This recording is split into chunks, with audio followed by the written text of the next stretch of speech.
Hello everyone, welcome to another video. This is the second video in the geometry series, and today I'll be going over triangles. So first I'll cover just what is a triangle, then I'll talk about how to get the sum of the angles, then just some triangle classifications, then altitudes, bisectors, and medians, some congruence and similarity postulates, and finally calculating area and perimeter. So first, what is a triangle? Generally, it's just a polygon with 3 sides and 3 angles.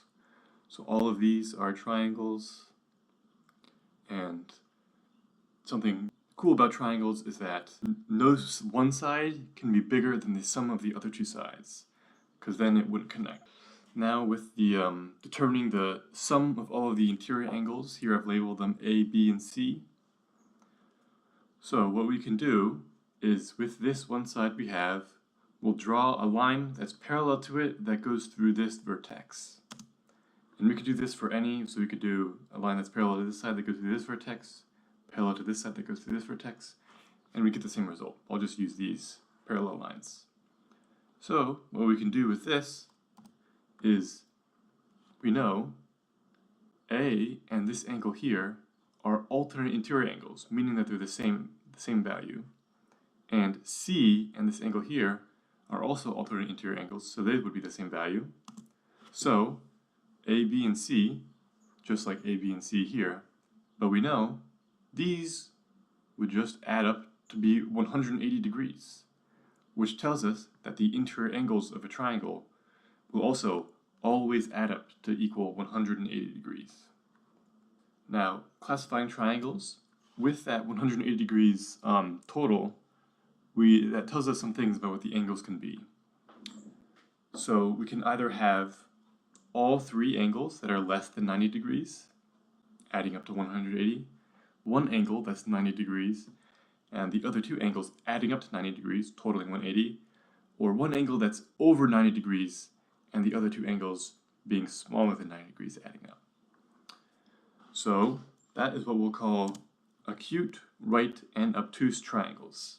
So an acute angle in general is anything less than 90 degrees. A right angle is anything that's equal to 90 degrees. An obtuse angle is anything greater than 90 degrees.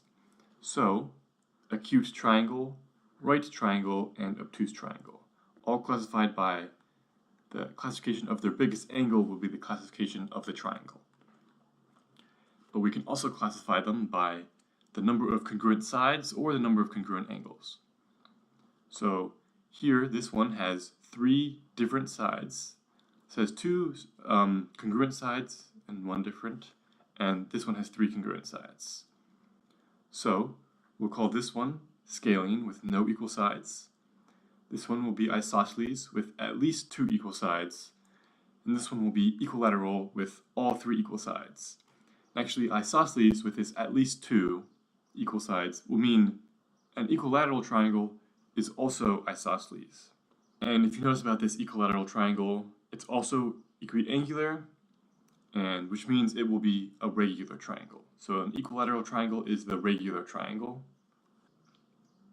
The number of different sides also corresponds to the number of different angles. So scalene triangles will have no equal sides and no equal angles. Isosceles will have the same at least 2 equal angles as well. An equilateral will have all 3 equal angles. Now talking about perpendicular bisector, angle bisector, median, and altitude. These are lines you can put through a triangle, or generally with these bisectors you can go through any line. But just to help us with this, I'll label the midpoint of each side. And so the perpendicular bisector will be a perpendicular line that bisects this, meaning it runs exactly halfway through, resulting in 2 equal sides on either side.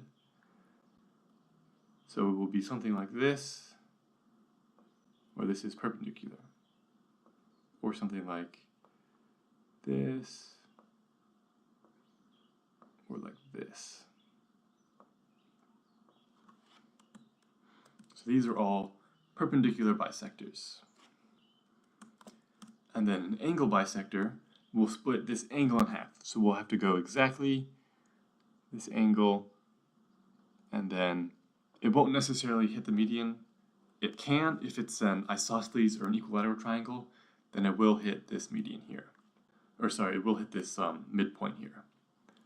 So then these are all of the medians, or sorry, these are all of the angle bisectors.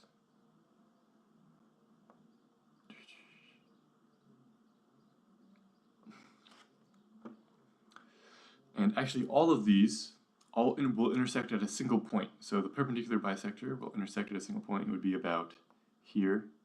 Angle bisector, we see it intersects here. Then let's look at the median. So the median will simply go from a vertex to the midpoint of its opposite side. So this will just go here. This will go here. And this will go here. We see it all intersects at this point. And finally, the altitude, it will simply be perpendicular to the opposite side and going through this vertex. So we'll just go straight down and we'll be perpendicular.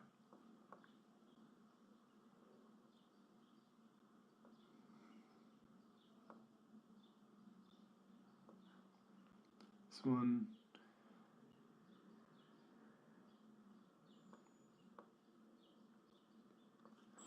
Alright, we see it intersects here. And there's actually a name for each of the intersections of these lines. So for the altitude, it's going to be the orthocenter. So this is called the orthocenter. And its location tells us whether it is an acute, right, or obtuse triangle. So acute triangle will always be, the orthocenter will be inside.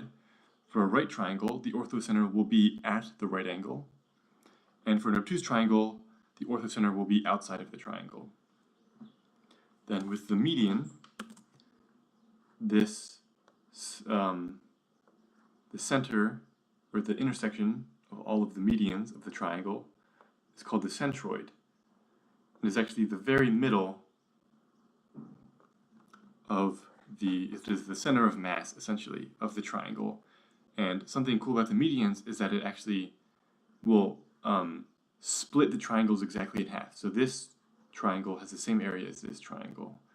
Same is true with all the other medians, so we'll split it in half. The centroid is always 1/3 up the height of the triangle. So yeah, altitude, orthocenter, median, centroid. Then the angle bisectors.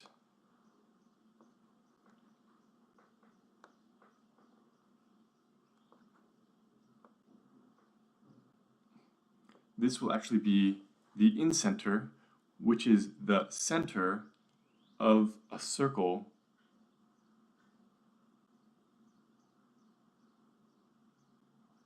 that is within this triangle.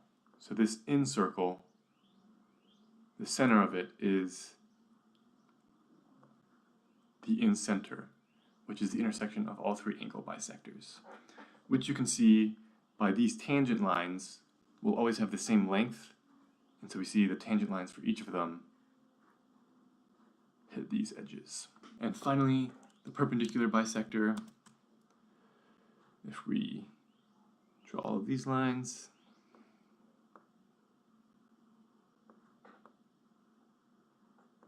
we'll intersect right here, and this will actually be the center of a circle that goes around the entire triangle.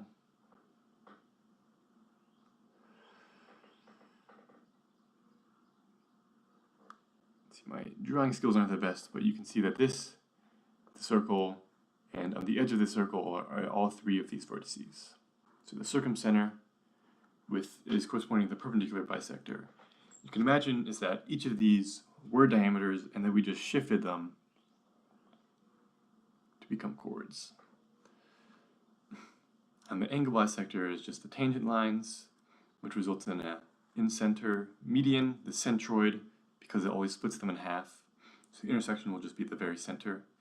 And the altitude gets you the orthocenter. Now let's talk about similar and congruent triangles. So similar triangles will all have, all of the corresponding angles will be congruent, and all of the corresponding sides will be proportional. So here are two similar triangles. we see this angle will be equal to this one, this angle will be equal to this one, this angle will be equal to this one. And let's say we had, this one had sides of 4, 5, and 6, then these sides would all be proportional with some factor. So let's say it was a factor of 3, each side was a factor of 3 bigger, this would be 12, 15, and 18. So these are similar triangles. They have the same angles, and their corresponding sides are proportional. But then congruent triangles, their corresponding angles are also congruent, but then their corresponding sides will also be congruent instead of just proportional. So these triangles will be congruent. So they would have actually the same exact length sides. So they're essentially the exact same triangle, but you could imagine we could rotate this triangle to be something more like this, and it would still be the same triangle. And then if you want to actually state that triangles are similar or congruent, first we'll need to label them. So I'll call this A, B, C, and then D, E, F. So I'll say triangle A, B, C is similar to triangle D, E, F. And actually the order you do here actually matters, because A, B, C, D, E, F, that order matters. If we went D, F, E, that's not necessarily true, because angle F isn't congruent to angle B, but angle E is, so it's in the same order. And then if we want to label, let's say we'll call this one ABC instead. So then to make it congruent, you just add a line. So this is ABC, triangle ABC is congruent to triangle DEF. And now some postulates for similarity and congruence. So first, simply angle, angle. So if there are two corresponding angles that are equal, so let's say this is one angle, this is another angle, and this triangle has those same angles. Because each angle adds up to 180 degrees, we can conclude that this last angle will also be the same. So if we have two angles that are equal, we can conclude that these triangles are similar because they have all corresponding angles are congruent. And then, to do congruence, we could say, oh, if these sides are also equal, then we know they're similar, and one of the corresponding sides are equal. So they're both similar and congruent, because this proportionality is 1, meaning that they're congruent. So all of the sides will then be congruent. And this is, if we look, it's this angle, and this side, and the corresponding triangle are equal. So this AAS postulate, or angle, angle, side postulate of congruence. Well, this is all the information we need to conclude that these two triangles are congruent, which means that this side will be equal to this side will be equal to this side, and these angles with 2 will mean this is 2, and the tick marks 3 will mean the same as the 3. And then, so we've gone over angle, angle, and angle, angle, side. There's also angle, side, angle. It's true for the same reasons that angle, angle, side is true. 2 angles is enough to prove that the triangle is similar, and then just one congruent side tells us that not only is it similar, but it's also congruent. And then there's also side, angle, side. So if we have a side, the angle between them, so 2 sides and an angle between them, if those are congruent, then we can state that the entire triangle is congruent. Because we can imagine with this formation, this is essentially a locked formation, and with a rigid triangle, there is only one side that the final one could be, meaning that that final side will be equal for both of them. because this is enough to, you could draw the triangle just knowing this information. So it will be the same triangle either way. And finally, if we have side, side, side, for a similar reason, because triangles are rigid, with 3 lengths, there's only one triangle that it can form. So this triangle with corresponding lengths that are equal value will always also have corresponding angles that are equal value, which means they are congruent triangles. And then there was one tricky one that looks like it might be a postulate but actually isn't, which is side-side angle. So if we have this side is congruent, and this side is congruent, and then this angle, you might think, oh, this is enough to prove that these are congruent triangles. But there actually is a case where you can imagine we can kind of move this angle side to side. And in most cases, this actually will generally be congruent, but there are some cases where it isn't. So I think I'll show you here. So if we have this angle and these two sides, then we could kind of imagine extending this, and then this side could actually intersect not just here, but also here, which would result in a different triangle. So the SSA is not enough to prove that triangles are congruent. There is actually another one where it will work. So if we have a right triangle, we can use something called hypotenuse leg. So we know that this is 90 degrees, so that tells us the angle. If we have one of the sides and this side opposite to this angle, it looks like it's side-side angle, but with a right triangle, this actually is enough to prove that a triangle with the corresponding things are congruent. So this is called hypotenuse leg. And it's because we see here that there is kind of a line in between them that is perpendicular to this line, and that is, these are the same distance from it, but that line here is actually the only line that works. So there's only one triangle that works with this 90-degree angle for hypotenuse leg. Now finally, we're going to talk about perimeter and area. The perimeter triangle, pretty easy. We just add up all the side lengths. And then to find the area, it's a little more tricky. So first I'll talk about a right triangle, because that's the easiest to prove. That is an area of 1/2 base times height. So this will be the base, and this will be the height. So what we can do is draw a square or a rectangle around from these edges, and we can see that actually these are actually congruent triangles because they have the same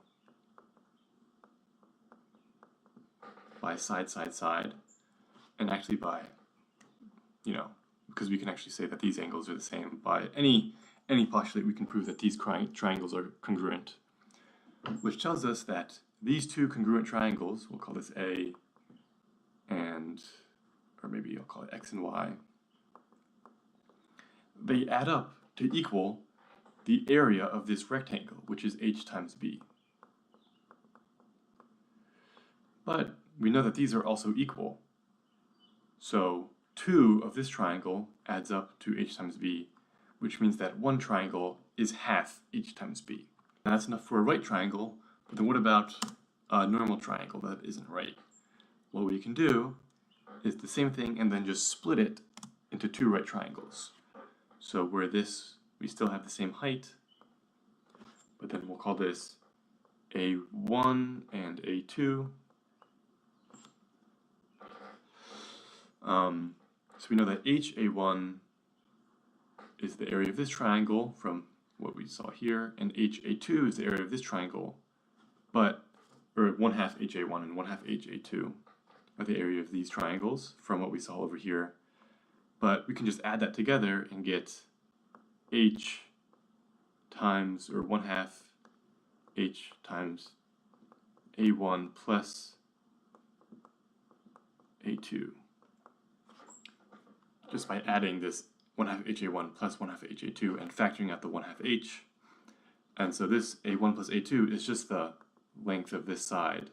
So it's also just B. And finally, with a triangle like this, first we could just rotate it and split it along this edge. But if you want to do it specifically this side, and let's say you know this height, and so you want to do it on this side, or this orientation, we can still draw a rectangle around it, and you see it actually makes two triangles.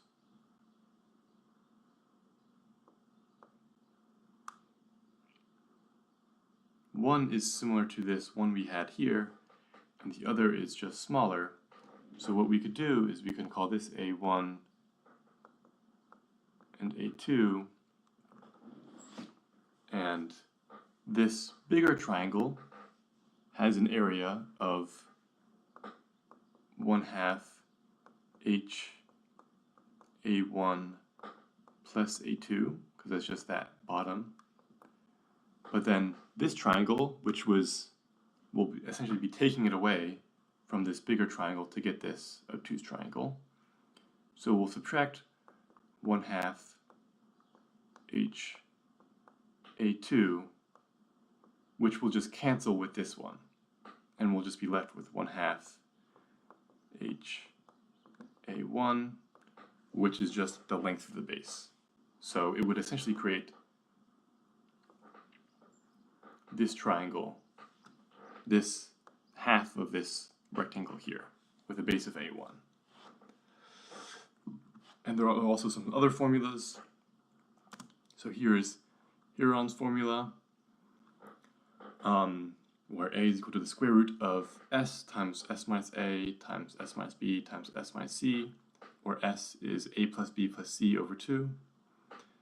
And there is, the area is 1/2 AB sine theta, where this is theta, this is A and B. So it's actually the same thing as 1/2 BH, where A sine theta is just the height of this.